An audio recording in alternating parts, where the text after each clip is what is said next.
It's steamed beets with some wild rice, some lentils, some pimento peppers, and pesto. And James is going to review A bunch of things. something about Don Cherry, it looks like. Yeah, it's called grapes. They left off the full title, which should be sour grapes, but yeah. I hope that ain't some City life. idiot trucker. Yeah, we heard, I think, a trucker coming in off of Coots.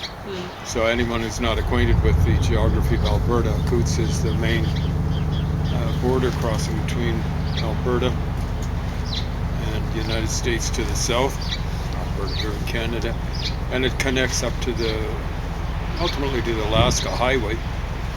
Goes through, connects up to the Highway number 2 between Calgary and Edmonton, and then that connects up to Highway 43, and eventually connects up through Dawson to the Alaska Highway. Someone was saying, I don't know if I got it right, that $44 million a day of goods comes in through Coots. That's a day. I don't know if I remembered it correctly, but or whether they got it right. But so these idiots, many of them are not just fascists; they're Nazis, and I don't use the term Nazi lightly. They're apparently harassing hospital workers and presumably patients. There's one resident who in a hospital area who was complaining, or not so much complaining. They were afraid. They were getting hassled just for wearing a mask and stuff like that. I'm sick and tired of it. It should be made a felony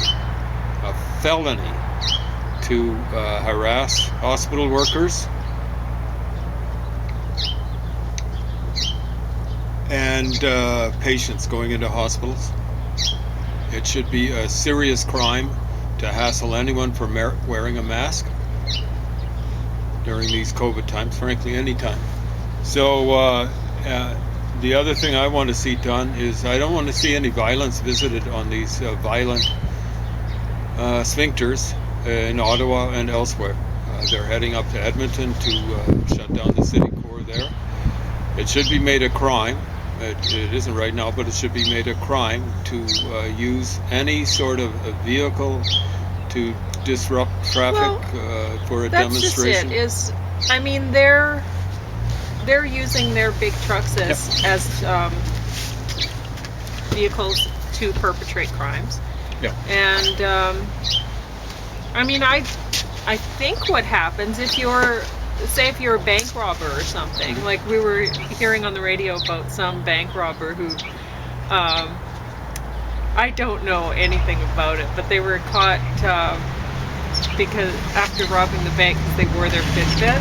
It was on a comedy thing. Oh, that's wonderful. But apparently it happened in real life. Apparently it happened in real life. Yeah. And so the police just looked at where, the Fitbit information, and they followed right to where the guy went. So wonderful. But as far as I know, if you're using a vehicle for a crime, they confiscate the vehicle and they auction it off.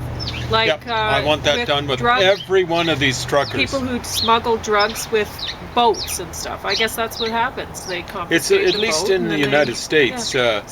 And I think it's here in Canada as well. For in the United States, I think it's property. So I mean, they're blocking the highway in where is it? Coots. Is that the one you're talking about? Yeah. Highway number, I believe it's 4, heading down to the United States. So they're blocking the highway, and like James said, the police should just surround them, or the military, or whoever, and just... if the police can't handle it, they should bring in the military, surround them. And just say, okay, well, you think you're barricading us from, the public from getting goods and whatever food that they need. Okay, well, you're stuck in your vehicle now. That's all the food you get, and that's all the fuel you get. They're running their vehicles to stay warm. That's all the water you get. They've been bringing stuff in by jerry can. That shouldn't be allowed. What is going on here? Don't bring them anything.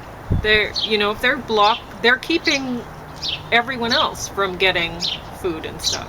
So Yeah, why are people bringing stuff into they're them? Why are actually they allowed? going out and buying Yeah. food, not wearing masks, Yeah. and the police are letting them do it. Now, understand, there's a lot of sympathy amongst the police, I'm sad to say.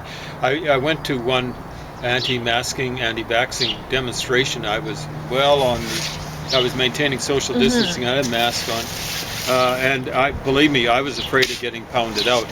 But actually, the few people I talked to at a distance, they were quite respectful. But I saw a cop that I used to work with, and he was there, and he didn't have a mask on. He was obviously demonstrating, and my respect for him went down. But and the cratered. thing is, I mean, I liked people, him, but well, it really doesn't matter whether, like, there's a lot of people out there that they're just believing, okay, well, the pandemic isn't actually happened. This is all propaganda, and there's a lot of people out there still that just think, well, it's just the flu. It's not a big deal, and this is just a way for the government to take away the freedoms of the people. the freedom to go without a mask. Well, Wow, that's I know. It's all sorts of freedoms. It's the freedom to not be vaccinated. It's all sorts. So, and that very well may be. As far as I'm concerned, that's not the issue. So you're just helping them by not wearing a mask. You're just helping them. If you think this is a conspiracy, okay. It's a global conspiracy. Whatever, it doesn't matter to me. But you're actually not helping maintain the freedoms of the people by doing what you're doing. So. Oh, like they've been going around accusing Trudeau of being a Nazi. They're Nazis themselves. It's hyper hypocrisy. You raised a good point, and you raised it a long time ago, but it bears repeating again and again. People should be allowed to go without vaccines if there's some sort of a medical problem. Documented. They should be able to go without them anyway. Well, that's what I was getting towards. Yeah, if the life that we're living here, this city dwelling as they are, this is not sustainable. The people that are marketing themselves as environmentalists, as humanitarians, tend not to be. Not to be humanitarian. Yeah, or environmentalists. Agreed. They're aggressive propagandists. They're marketing themselves as that. They want to lead people who are actual humanitarians. They want to lead people who are actual environmentalists down a wrong path. An unsustainable path. An unsustainable path. You can keep following them, and more species will keep dying. They're not doing the job. Because they don't believe in population control.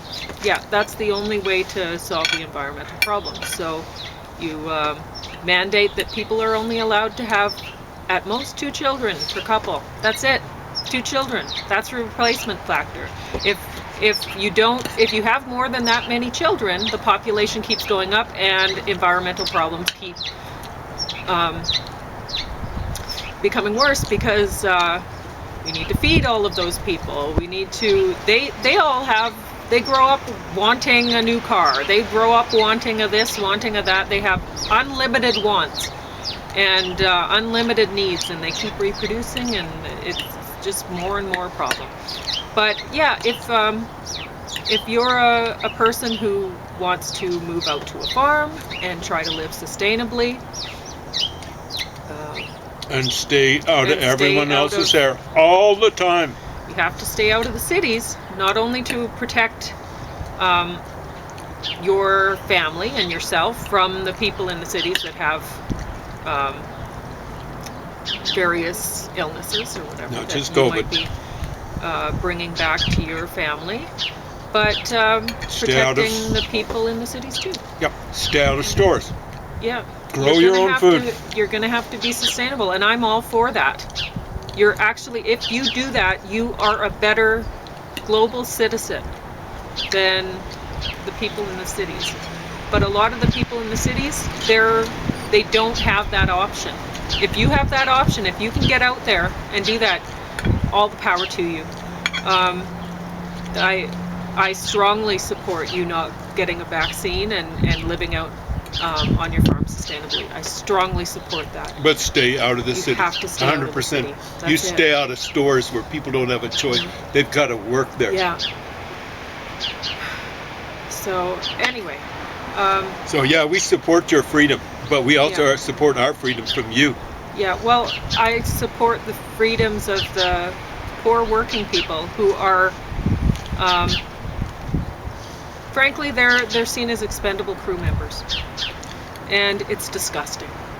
And that's the problem I have with this. This pandemic should have made people aware of the real problems. It's not about various races being invisible or whatever. It's about the exploitation of passive workers. Of all sorts of races. Of all sorts of races. That's what it's about. That's the problem. And that's been the problem since the beginning of time. It's not a new problem, and it's not one that we've managed to escape in democratic societies. In these democratic societies, you have the choice. It's like the Pope. The Pope they say they elect the Pope. Well, they don't elect the Pope. They select the Pope. They select the Pope. It's about 70 cardinals do it. And in the case of our democratic societies, we really don't elect our leaders. We don't. We select them. You have the choice between aggressive candidate A and aggressive candidate B, and so on. You don't get the choice to elect a passive person. And that is, you are raised to believe those are the only people that are qualified to lead you, and they're not. They will mislead you. Oh, time and time again. But the problem is, you have been raised by people that they believed in the propaganda that they heard, and so on and so on. And this has gone on for a long time.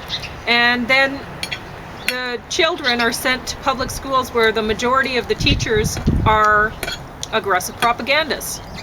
And many aren't, but yeah, a lot of them are really out there. Yeah. They're ridiculous. And they're not the best teachers. If you look at, I was surprised when I was a teenager. I didn't know exactly what was wrong. I could I had this, feeling, gut instinct that there was something really off about the school system and the teachers and this and that. And then one of my teachers, he was honest, and he was an aggressive propagandist, and I liked him. Some are nice. Yeah, many are. And in small doses, like in school, you can get along with them okay sometimes. So, I mean, unless you're absolute 100% analytical, then they pour you. Because, I mean, most of the teachers are aggressive propagandists, and they hate analytical people. So if you're being taught by them, well, you are not going to get treated very nicely. And your marks are probably going to suffer because of it. But if you're really analytical, they can only take so much away from you because you're awesome. They tried to take marks away from me, yeah. And it cost me a big scholarship when I was a kid, $6,000. Yeah. But the one mark they didn't mess with, they were going to give me something like 79%, and because I got 100% on the provincial finals, they just gave me 100%. But the other ones, instead of getting, I think it was 95% in chemistry, something like 87%. But And yeah, 93% in English. I got down 86%. So this this teacher that I had, he said, you know, don't get down about the marks that you're getting in high school or anything like that, because once you get out to university, it really won't matter. He said, when I was in high school, all I got were C's. And look at me now, you know, I became an English teacher, and he was. And Yeah. he was a nice guy. Anyway, and he had a lot of children. But, So he's an English teacher at high school level? yeah. Straight But- C student, or a and- lot of C's? Thanks to that, I realized, oh, this is what's happening, right? And then you get to university, and you can kind of tell the English, or the education majors a lot of the time, because they're not very smart. Yeah. And There are worse criminal justice students, maybe but nursing students. anyway, so this is the way it is, and you should be aware of it. Actually, almost any person that we've got teaching. The trouble with university is they're not taught to teach. The trouble with below university is they're not good at, they don't have the Enough material to information teach. to teach. Yeah, you're right. How can you tell? Yeah. The hardest person to teach, weirdly enough, is yourself. The hardest person to teach, let me repeat that, is yourself. I'm trying to teach you. The hardest person to teach is yourself. If they haven't done the job teaching themselves, how are they going to teach someone else? How are they going to teach someone else? And that's the deal.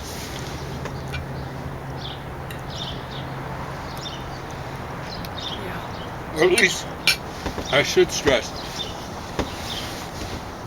a lot of people who are good at something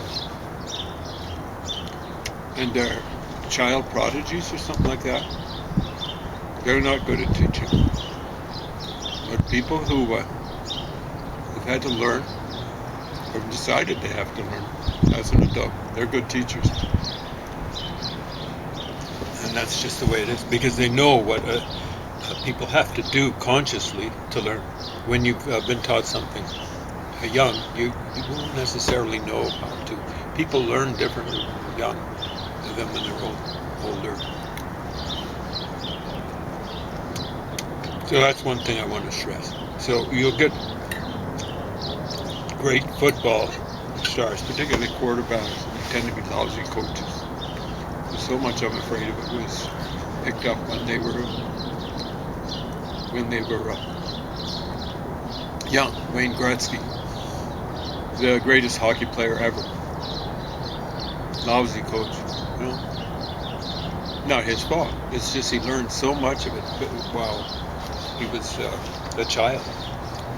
You know, he was a phenomenal player. Like when he was maybe 12 years old, he was playing against 18-year-olds and dominating. Not physically. He never dominated people physically, but he dominated them artistically. And yeah, however stupid he was, talking and stuff like that, he was absolutely brilliant on the ice. He was brilliant artistically and brilliant intellectually. He made these snap decisions.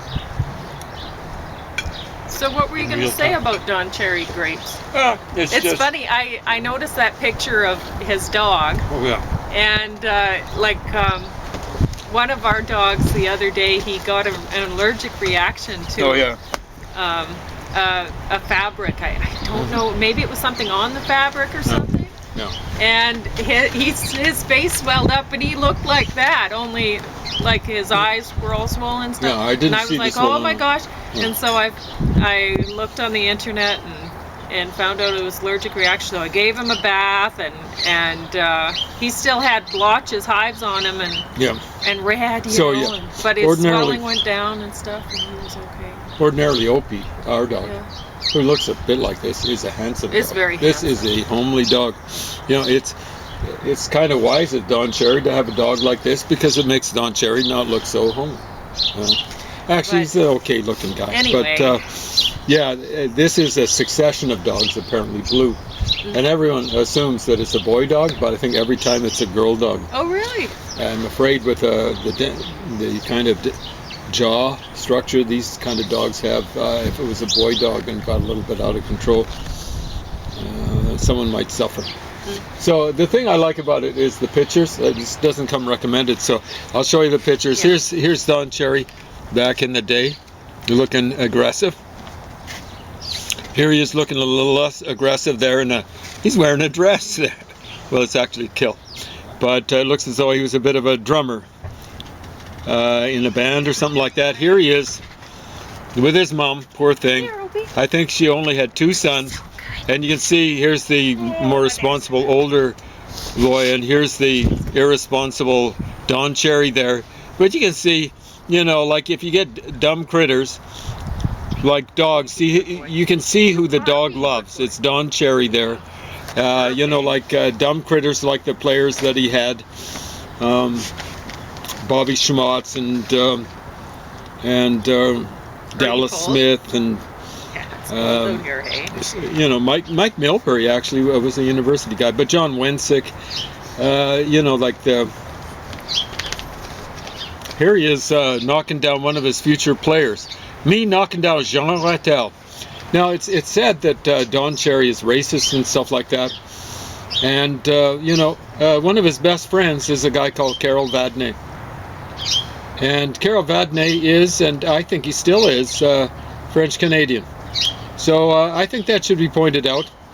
And one of his favorite hockey players, he's been covering up for him for years, is this little guy here, Stan Jonathan, okay? At least part native. And Don Cherry's been covering up for... Stan Jonathan was one of the most effective. I couldn't call him brutal because he's this wee little guy. One of the most effective fighters ever, but he's one of the stupidest players ever in the NHL. And you know, he was the guy who's responsible for the Montreal Canadiens defeating Boston and depriving Don Cherry of a Stanley Cup, because it was the semifinals back in 1979. What do you have on your nose? Yeah, there is Opie. Compare and contrast. Here's Blue, and here's our handsome Opie. Look at the camera here, Ope. There we go. Look right here. He's cold. See? I'm yeah, put it back he's in. cold. I didn't put a coat There's on. hardly any fur on him. But yeah. So they Stan Jonathan jumped out on the ice, and he was Boston Bruins got. He was so stupid. He didn't even realize what was going on. The referees were telling, you know, like a variety of different people in Boston, get someone off the ice. And poor Stan Jonathan didn't realize he was supposed to get off the ice and stuff like that. They got a 2 men on the ice, too many men on the ice penalty. And Montreal Canadiens scored during that power play, and they went on. They tied the game up with maybe a little over a minute to go. And then in overtime, they scored the winning goal, and they went on to defeat the team who was waiting for them in the finals, the New York Rangers. Everyone knew that the real Stanley Cup finals were where it was Boston against Montreal in the semifinals. So here's Carol Vadnais, you know, like a French-Canadian kind of guy, a very different, as I recall, than Bobby. Than Don Cherry and stuff like that, and I think he was Don Cherry's roommate and so on and so forth. I don't think Don Cherry, yeah, Stan Jonathan was one of his favorite players. I just don't think of Don Cherry as being racist. I don't think he has a problem with French Canadian players. I don't think he has a problem with Indigenous players and stuff like that. No, he lost his job for saying that, for criticizing people for not wearing a poppy around Remembrance Day. I don't wear poppies. And if Don Cherry wants to get on the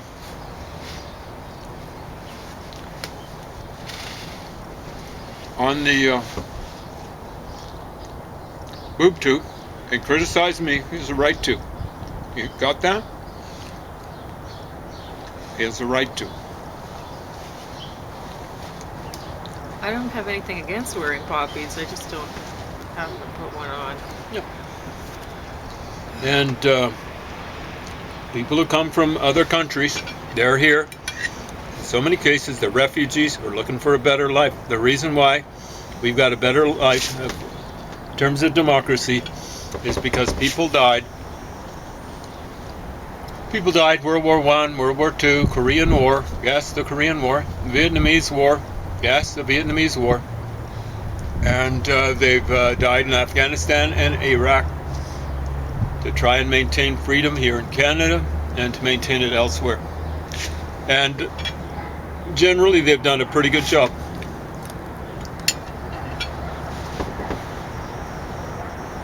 So anyone who supports the Canadian military and thinks people should wear poppies, they've got a right to criticize me and other people. Got that straight? But Don Cherry should not, he was witch hunted out of his position. He's not a great coach. His analysis is generally off base. I don't like the way he used intimidation either as a player or as a coach. I think he's been a bad influence on Canadian hockey. There you go. All right. Now, we're going to go to